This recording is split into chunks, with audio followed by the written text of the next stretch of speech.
Hey best friend, my name is Samuel Jones, your spiritual BFF, aka your good Ju-Judy.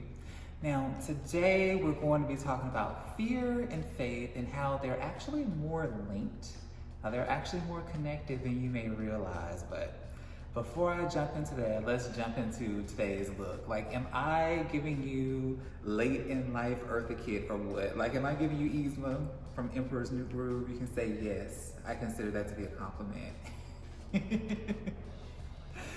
So, faith and fear, right? So here's the thing.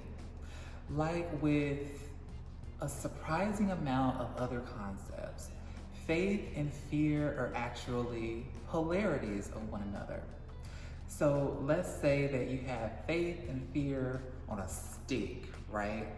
On one end, you will have faith. On the other end, you will have fear. And if you were to grab that stick in the middle, the name of that stick would be called belief. So when faith and fear is neutral, it's simply belief. But when you take it to one extreme versus the other, it becomes either faith or fear. So when it comes to fear, right? Fear is something that, stresses us out, it shuts us down, and it roots us in one spot. Fear really gets us into survival mode, and it's about surviving the current moment that we're in, and it's about going from moment to moment to moment. Am I gonna make it? I'm trying to make it, right? Now, when it comes to faith, that's more about opening up. It's more about relaxing. Rather than being rooted into one spot, it's more about being able to explore possibilities. So when it comes to faith, fear, and the belief that envelops all of them, interesting observation. As human beings, aside from our opposable thumbs, right, or maybe in conjunction with them, it is our ability to have faith versus that fear that allows us to become as advanced as we are. Because the thing about faith and fear, really, and belief, is that they are all a function of our imagination. And as far as we know, compared to other animals across the world, human beings have a much more advanced ability to imagine things. So whereas animals may be living moment to moment, we're able to use our imaginations as human beings to be able to time travel, essentially. We can remember things, and we can go into the past, and we can, imagine different possibilities in the future, which allows us to travel into the future. So we can either be here in the future, in the past, and the reason why that gives us an edge over other species and beings across the globe is because it allows for inventiveness. It allows for problem solving in a way that's more complex than if we didn't have our imaginations, right? So the reason why I bring all of this up is to really drive home how the imagination, our mind, is such a powerful thing, and how it's important to keep in mind, just moment to moment throughout the day, check in, what part of the stick am I holding on to? Is it just neutral where it's just sheer belief? I'm just going throughout my day, I'm on autopilot. Or are you holding on to that fear end and you're stressed out and shut down? Or are you holding on to that faith end where you are more relaxed and open? When it comes to the fear aspect, right?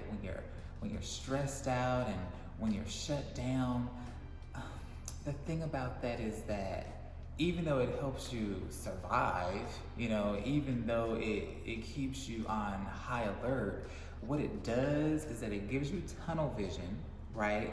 And it makes everything just get so much more closed in. And that's one of the reasons why faith is important and even necessary when it comes to certain levels of problem solving, is because when it comes to fear, it causes you to focus on just the things that you know for sure. And it's usually more past focused. So when we're afraid, we apply our fear to the current moment and to our future based off of what happened in the past. And we're only able to access what's in front of us that matches what we already know about. So the thing is that scientifically, we know that our brains pick up millions of things moment to moment. Sounds, smells, sensations, images, and a lot of what we pick up is subconscious, and a lot of what we end up focusing on depends on our emotional states as well.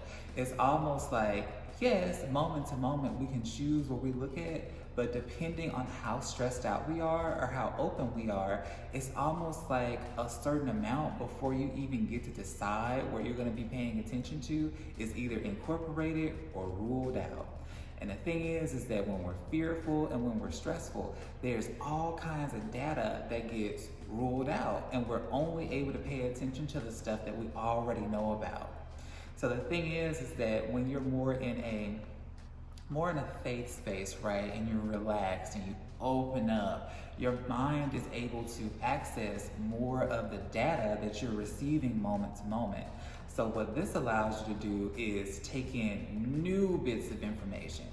It allows you to apply new theories, new concepts, new opportunities, options, and creative solutions to what's in front of you, and when you're deciding to plan the future. That's the reason why when you make a decision, like at one point in time, and then like later on you look back on it and you're like, man, like I could have did X, Y, or Z the entire time. And we have that saying that, you know, what they call it, something about it being 2020 hindsight. They say that hindsight is 2020. And the reason why is because usually when we're in a stressful situation, you know, we get rooted to that one spot, we shut down, the data becomes limited, and we can only interpret what we see based off of our past experiences. Therefore, we don't have access to new solutions most of the time. It makes it much harder. But when we're using that hindsight and we're no longer in that stressful situation, what happens is that we're relaxed. We get more into just neutral belief mode, or maybe even into faith, and we apply that to the past situation. And then we see, because, you know, our capacity for data has opened back up, we're able to see all the different options that were there all along. So the thing is that if you're having a hard time now and you're stressed out, I know that it sounds just so like, bitch, what the fuck, you're telling me to relax? But relax. Do the very best you can to relax, and something that'll help you relax, if you keep in mind the very concrete reason that I gave you, is that actually by relaxing, even though it feels counterintuitive while you're stressed and afraid, relaxation leads to the opportunity of coming up with new and better solutions and opportunities. So you'll actually be better off by finding ways to relax instead of trying to problem solve while you're in a stress-related mode. So I would like to emphasize the concept of faith by telling a story. Now, if you're from the United States, it's very likely that you've either been brought up as Christian or you've been influenced by Christian stories, beliefs, because, you know, that is the religion in this country that has the most privilege. I mean, you know, we don't get out of school and get off of work for Hanukkah, right? So the story that I like to bring up is Noah's Ark. And a lot of people, I find, you know, when they think about Noah's Ark, they essentially think about, God fucking up the world, and then at the very end being like, well, you know, I ain't gonna do that again, using a flood. Next time I'm gonna just use fire instead. But for me, Noah's Ark is actually a really good story about faith because of a very small but important moment. So, you know, there's this point where Noah's in the ark. It's rained for at least 35 days and 35 nights, right? And he's towards the end of his rope. He can hardly take it anymore. And what he's been doing is that he's been opening up this window in the ark, and he's been letting a dove fly through it and fly back to see if it's gonna bring any sort of new information, right? Is it gonna signify any sort of change? And what ends up happening is that eventually the dove flies back through the window and brings an olive branch in its beak.